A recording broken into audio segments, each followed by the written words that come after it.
Hello, my soul brothers and soul sisters. I am Ron Smith, and this is the Dr. Ron Smith Investigate Show, where we separate the real from fake, the fact from fiction, and give you the winner's edge. And sometimes we're able to turn your water into wine. I am in season 2. This is episode number 20, and this might be my last show of the season. Maybe I might be coming back some new in a couple of weeks, but we're talking about the conversation I wish I had. And if more I talk about this, it's the more I hear other people hadn't had this conversation also. But today we're going to talk about the 3 most important relationships in your life.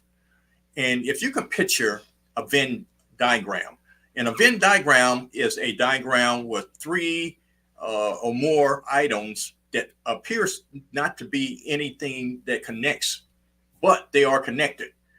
So today we're going to talk about your spirituality, your partnerships, and your finances, and how those things interact. It's when we get in a group setting and maybe a co-ed setting, we always talk about, I guess, the taboo subjects. We don't want to talk about sex, money, or politics, but all those are the most interesting things that will connect your life or dissect your life. And we need to actually talk more about the 3 things, our spirituality, our partnerships, and our money. And one of the things that helped me, especially in finance, I want to share with some books that I actually got created my mindset about money. One group of books were Napoleon Hill, Think and Grow Rich. In this section, the magic ladder to success and the master keys to riches. And also, to get my mind right, I call this book is called the Prosperity Bible. And basically, what we have here is Think and Grow Rich again, The Acres of Diamonds, A Message to Garcia, As a Man Thinketh, The Games of Life and How to Play It, The Science of Getting Rich, Creative Minds and Success, Prosperity, In Tune with the Infinite, the Master Key System, which I highly recommend, The Secret of Success, The Art of Money Getting, The Way to Wealth, The Secret of the Age, The Conquest of Poverty, How to Attract Success, The Power of Concentration and Success, The Mental Equivalent. All these books was the books that helped me get my proper mindset, because it's the mindset that actually will distinguish you from the poor or poverty mindset, the middle class mindset, and the mindset of the rich. And in a brief synopsis is that basically poor or the poverty mindset is when I get money, first thing I want to do is spend it. And the middle class mindset is when I get money, basically I spend it to a certain level, but then my next motive for money is saving. And the rich mindset is basically when they see money, they want their money to have babies, which means they are looking for investments to increase their profit margin. And those books that I just mentioned help you get into the proper mindset. So let's talk about my Venn diagram that I talked about, how your spirituality, your partnership, and your relationship to money, how that works. So, if you want to talk about the spirituality, is the belief that you have something that's greater than ourselves. It's something that more than the human and the sensory experience, more than what you can see, feel, taste, hear, or touch. And we're talking about the things that are divine on that cosmic level. Now, I personally believe that spirituality is between my God and my Savior, Jesus Christ. And I could sum that up into a few concepts: a concept of holiness, the gifts of the Spirit, life in the Spirit, and the discipline of the Spirit. Being connected to a faith community, having a meditation and prayer life, and having a consistent study of the scriptures, and practicing my faith through my church and my belief system is vital, because that is the foundation of how I view my world and the people that's in it. And basically, all those things is communications is the key. Prayer is a dialogue. It's not a monologue for me. And the thing about it is that my spirituality give me the intentionality of whatever my purpose is. And I can go on and on about how important that is, but it's my grounding, and basically is that relationship that I have with God that gives me the power and give me the strength to overcome the challenges that we always have, especially dealing with the multitude of things that we have to deal with in life. Even a good, successful life, you still have to build those things. The next thing I want to talk about is those partnerships. Now, when I say partnership, I'm not only talking about the business side, and I'm gonna touch on that, but I'm talking about your friendships, and the most important thing is your marriage. Now, partnership could be arrangement between two or more people to oversee a type of operation. It could be a business operation for profit, and they share in liabilities. That partnership could be a general partnership or a limited partnership, or if it's a corporation, it could be a LLC, a S corp, or a C corp. And believe it or not, your employer, and if you're an employee, that is also a relationship.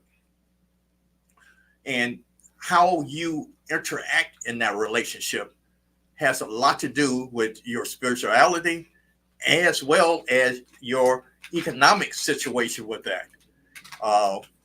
Think about it. If you didn't have to go to work, you wouldn't actually do certain things. If you didn't have to work overtime or weekends, you wouldn't do it. And that's the whole idea of what we're going to talk about, being financially independent of those things, that for you to have a fuller and a very successful life. Marriage is a very fluid thing in this world, what's going on. But legally, or it was commonly recognized between a man and woman. But we know doing certain movements, that's not certain true. But we're just going to keep with that formation for right now. That's a subject to be debated for another day. In a relationship has its pros and cons. And one of the things that I know about, even in a business relationship as well as a marriage relationship, they are very easy to create, but very difficult to dissolve. And one of the things, when you get more than two people in a room, you're going to have a different vision and maybe conflicts going to occur. But the key to all these relationships, whether it's spiritual, whether it's a partnership of a business or marriage, or whether it's finance, is communication is the key. The more you communicate, the better that relationship is going to be. And that is the key. One of the things that, if I could go back in time, I'm a better communicator. Of course, I have a training in basically an investigator. So some of the things that I would actually investigate as far as even in my dating relationship, there's some questions I probably would have been asked that right now it might be it might be a taboo subject to talk about. And one of those things is, and this guy told me a long time ago, is basically, he said that if you're serious about a relationship, you need to meet the parents, whether that's the father or the mother, because basically that's who you actually are involved with anyway. You know, even me and my relationship is that basically from, all my habits are good, bad, and ugly, I'm bringing into that relationship.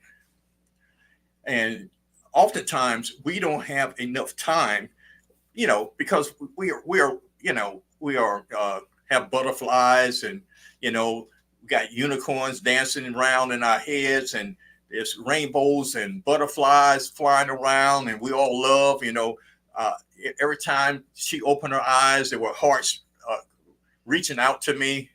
And I was running through the fields, floating, and all this stuff. I didn't think about that. Basically, that is the honeymoon.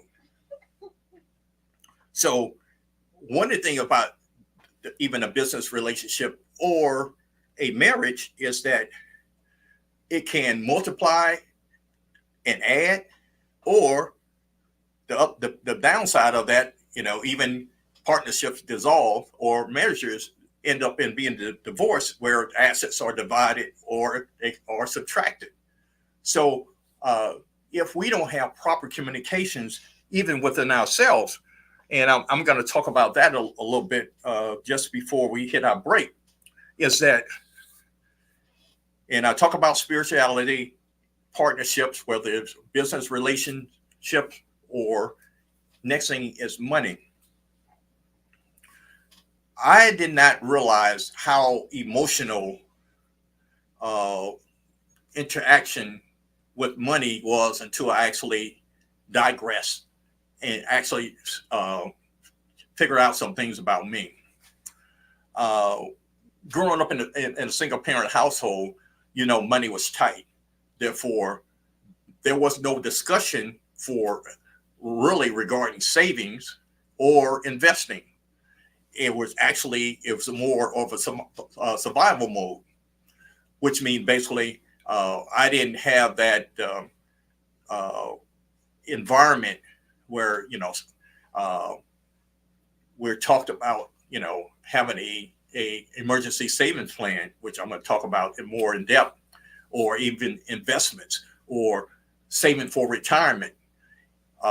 During the time that during the time my mother and I really talked, we talked about getting a good education, getting a good job, and buying a house, getting married, have that 2.5 kids.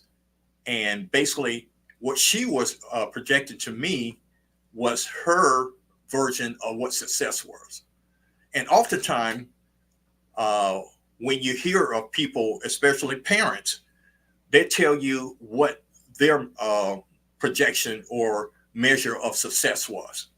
And we have to realize that basically from the 50s through the 70s, that view was being successful, because you could have worked on the job 20 years and got that gold watch, and basically that was your measure of success. So I got a question that I want to address when I get back on the next side. So we're going to take a quick commercial break, and I think Paulette asked me a question, and I'm going to address that when we get back.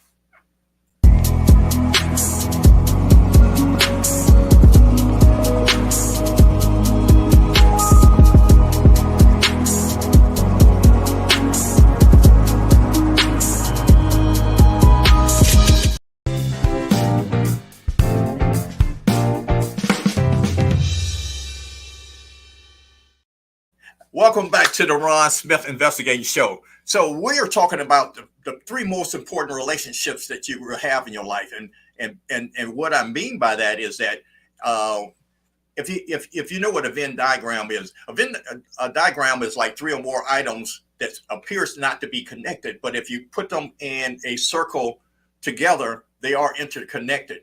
And I feel your spirituality, which is your belief system, some people call it religion. That's what you can debate that yourself. I'm more of a spiritual person. Your partnerships, the people that you're going to join in with, and that could be a business relationship or that could be through marriage, and your finances, your money. Now, Paulette asked me, stated a question. Basically, she was involved in a relationship, and I'm probably ad-libbing here. And basically, one of the key things she was discussing these three important issues, and she made a decision that basically she would not further this partnership because do some things that she found that wasn't compatible to what her vision was. And I'm kind of ad-libbing what she's saying, but that is key. When you find before you get all infatuated with the hips, lips, and fingertips, you have to take a step back and actually saying that statement, to death do us part, for richer or poor, for sickness and health. Those things are very important. And basically, if I was doing some marriage counseling, we would go over those vows, because I just saw a clip where this pastor said, basically we discussed. She said, I think it was obey. She has a problem with obeying, and I'm thinking to myself that I would not get married to someone if I was a female, because I don't know if if I couldn't really repeat that and be honest about that relationship to the point where I have to say, if I couldn't say I was going to obey, then you did not want to be in that relationship. And I would suggest that if you feel that way, do not run from that relationship, because basically you are partnering with someone that is inevitable, that is going to crash and burn. So that is one of the things that if Paulette, she's on, that would be my advice in that situation, because life is too hard when you have two people in agreement. Because basically, once you walk out that door, it appears that everyone is trying to tear you apart anyway. Everybody has their own opinion about what you should do. And the thing about it, if you're in a relationship and the two of you guys cannot bond together and meet the challenges that other people that you would have to face, and you should not have any questions about their integrity, about the character, or anything about this individual that you're. And I would say the same thing about partnerships, because the same thing could happen if you pool your resources together and you have this venture. And I get it. I understand that as relationships, I guess, grow, there can be, a division in that. And that's the reason why I say communication is the key to hold all these things together. Not only the communication with your partner or your spouse or your significant other or your business partner. What about the communication within yourself? And that's the thing that I was going to talk about when I talk about our relationship with money. The thing about it is that if you need retail therapy to solve some or soothe some yearnings that you have within yourself, you need to actually really sit on your couch and really try to get to the bottom of that. Why do me buying a new suit or car, am I trying to impress someone else, or am I actually trying to impress myself? And oftentimes, if we don't have that internal dialogue, and basically I go back to the belief system, because the belief system is a system that actually gets you grounded, and is more of being able to think outside of yourself, so to speak. And most people who have a very difficult time with money has a difficult time with their spirituality, and which is their belief system, which have a difficulty with their partnership, which lead to having a difficulty with the relationship with money. And one of the things that I used to ask people is that, what was the first thing you did with money without any kind of constraints? Which, I mean, that basically somebody gave you $1, or somebody gave you 10, or your first 50, or first $100, that you could make the decision for yourself. What did you do?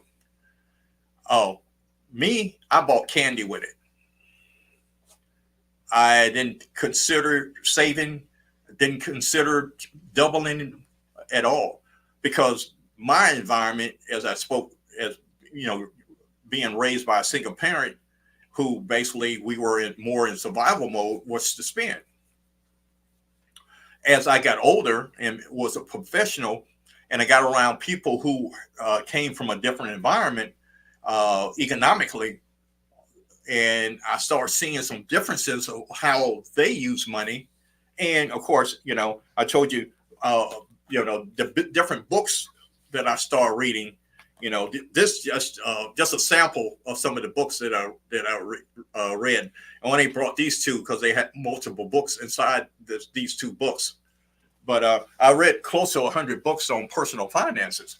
So that what got me into the mindset of being able to actually articulate, even talk about it now. And I put my own self on the couch, which means that basically, what was my vision of success with money? What was my vision of partnerships? And what was my vision of my spirituality? And how did I want that to be projected?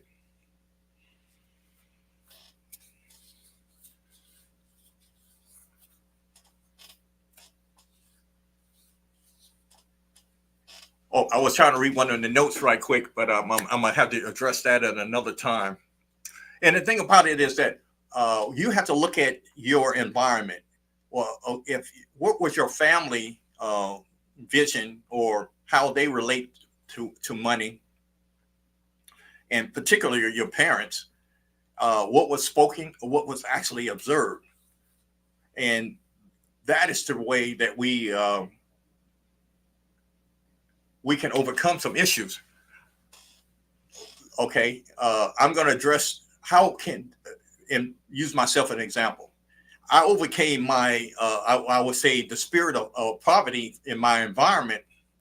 It was due to lack, and it wasn't so much of a lack of resources. It was more lack of knowledge. So that's the reason why I started doing my own self-study and start picking up books.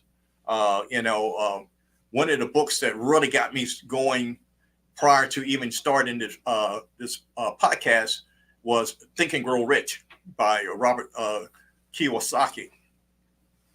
And that started getting me back on track to my framework.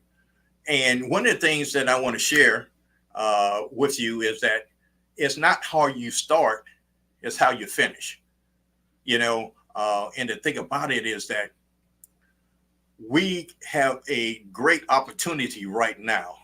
Even though I understand what the inflation is, I understand what shrinkflation is, I understand, what the APR is right now, I understand all that. But here are some things that will make your situation better.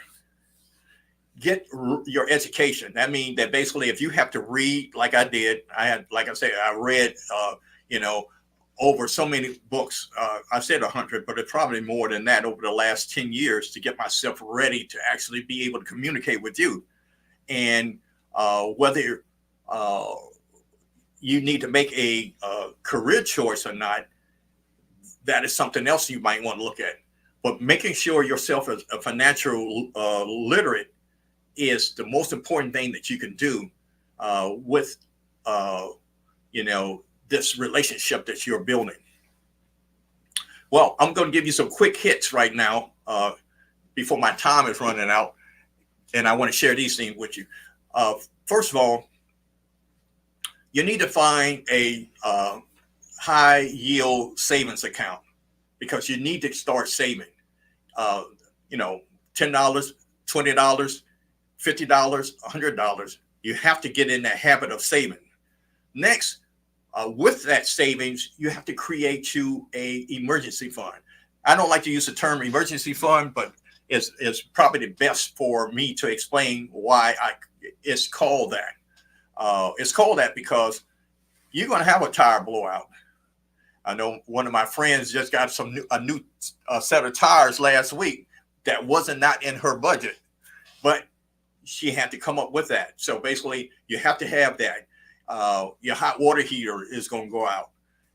Your AC, especially the temperature that is right now, it might go on the fritz. All these little things you need to be able to reach into an account and be able to pay for those things without going and messing up your budget that you already established, which means basically, let's start a budget. You have to understand what your income and your expenses are, which I call in short cash flow, cash flowing in and cash flowing out. You have to be able to do that. And the best way to do it, I like to write mine down on pen and paper. I know you can use it on your phone. I know you can do it on your laptop. That's just like, to me, the difference between $100 in cash or $100 that I have on my credit card. If I spend that cash, when I get that change back, that is real. But I use that credit card, that debit card, it's real. But then again, it don't hit me the same. It's almost immediately when you get that change back from the $100 bill, it just, the rest of it vanishes. The credit card, you might still want to use that credit card, and you know better, but you still might want to use that credit card because that's the difference between actually writing it down and actually having it in your hand. Starting investing. I'm personally, and I talked about this on several shows. If there is a 401k or you have the opportunity to do an IRA, I would say if you don't have anything else going, start, because you have to get in the habit of doing that. Now, in the next season, I'm going to tell you how you can actually make those things work for you. And I'll tell you the good, the bad, and the ugly, like I did a couple of episodes before, because those tools are just tools. It's not to save all. And we're getting more in depth in them, but it will get you started if you don't know what else to do. Pay off your high interest debt. That is one of the things you have to eliminate. Unfortunately, these credit cards has jumped into a situation where the APR has jumped, and even though this current administration is trying to address that issue, but right now they are really robbing us blind with that credit card thing. But try to get the lowest credit card if you can. But it's all start with being smart about it, which is setting a goal. And the acronym for SMART is being specific, measurable, achievable, realistic, and time dated. Let's see what you want to do first. Your goal is basically, hey, you want to start that emergency plan. Have a plan that I'm gonna put aside, $20 to $50 per month. And basically, I'm going to put it on. It's going to be automatic withdrawn, put it into a savings account. Now you got something specific. You got a measurable, and the $20 or $50 or $100 is achievable within your budget, and it's realistic. And you can say that I'm going to do it at starting the next payday. That is a realistic plan for starting your emergency fund. And the main thing about this whole thing is that once you start creating a plan for yourself, once you start taking control of the situation that you're in, you will feel better about yourself. And basically, you'll be surprised how your stress level will decrease. Because see, your health is also your wealth. See, here's the deal. If you worry about your bills, which means that's your past, that's how you worry about it. But you feel the anxiety about the bill that's coming up, that's the future. The only way that you can actually control that is in the presence, and basically setting out a plan of how you're going to eliminate some things and taking control of your finance, taking control of your relationships, taking control of your spirituality. All those things work together. You'll start feeling better about yourself. You start feeling better about your future, and you have a plan of how to actually to do those things. So the three most important things in your life that you have to take control of is your spirituality. That's your relationship with your God. And if you are in a relationship, make every attempt to communicate and open up, share your desire. And the best way to do that is if there is when there is nothing else on the agenda and everything is not in a emotional state, it's best to communicate that way. And as far as your finances, basically create the plan. So I appreciate all the time. I appreciate Paulette making some comments. Hopefully I have said something that will help everyone. And since this is my season 2, this is episode number 20, and I'm signing off for this season. Thank you for your time. Until next season, peace.